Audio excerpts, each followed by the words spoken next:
Madurai metro rail திட்டங்கள் தொடர்பாக மத்திய மாநில அரசுகள் பதிலளிக்க உத்தரவு பிறப்பிக்கப்பட்டிருக்கிறது. மேலும் விவரங்களை செய்தியாளர் மாரிசாமி வழங்கிட கேட்கலாம்.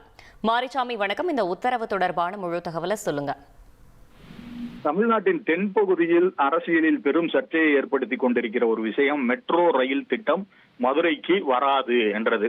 இதில் மதுரையில் மெட்ரோ ரயில் திட்டத்தை கொண்டு வருவதற்கான விரிவான திட்ட அறிக்கையை முறையாக சரி செய்து மீண்டும் அனுப்ப உத்தரவிட வேண்டும் என உயர்நீதிமன்ற மதுரை அமர்வில் ஒரு வழக்கு தாக்கல் செய்யப்பட்டிருக்கிறது. இந்த வழக்கை தாக்கல் செய்தவர் மதுரை ஒத்தக்கடையைச் சேர்ந்த கதிர் என்பவர் இந்த வழக்கை தாக்கல் செய்திருக்கிறார். இதற்கு நீதிபதிகள் மத்திய மாநில அரசுகள் தரப்பில் பதில் மனு தாக்கல் செய்ய வேண்டும் என உத்தரவு பிறப்பித்திருக்கிறார்கள். இந்த மனுவில் என்ன கூறியிருக்கிறார் என்றால், மதுரையில் மெட்ரோ திட்டங்களை அமைப்பதற்காக திட்ட அறிக்கையை தமிழக அரசு தயார் செய்து அனுப்பியது. மத்திய உள்துறை அமைச்சகம் அதாவது மெட்ரோ ரயில் கொள்கையின்படி 20 லட்சம் மக்கள் தொகை இருக்க வேண்டும் போன்ற அந்த தகவல்களை எல்லாம் கூறியிருக்கிறது. அதனை பரிசீலித்து, அதாவது இது மதுரையில் அந்த 2011ஆம் ஆண்டு கணக்கெடுப்பு படிதான் 15 லட்சம்.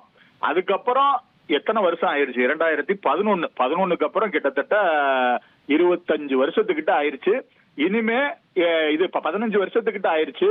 இதுல மக்கள் தொகை கூடியிருக்குமே, இதெல்லாம் நீங்க சரி பண்ணி ஒரு திட்ட அறிக்கையை தயார் பண்ணி அனுப்புங்க. அதுக்கு நீதிபதிகள் உத்தரவிடணும். மெட்ராஸ் உயர் நீதிமன்றம் மதுரை அமர்வு உத்தரவிடணும்னு அந்த மனுவில் குறிப்பிட்டிருக்காங்க. இந்த வழக்கு நீதிபதிகள் அனிதா சுமந்த், குமரப்பன் ஆகியோர் கொண்ட அமர்வு முன்பாக விசாரணைக்கு வந்துச்சு.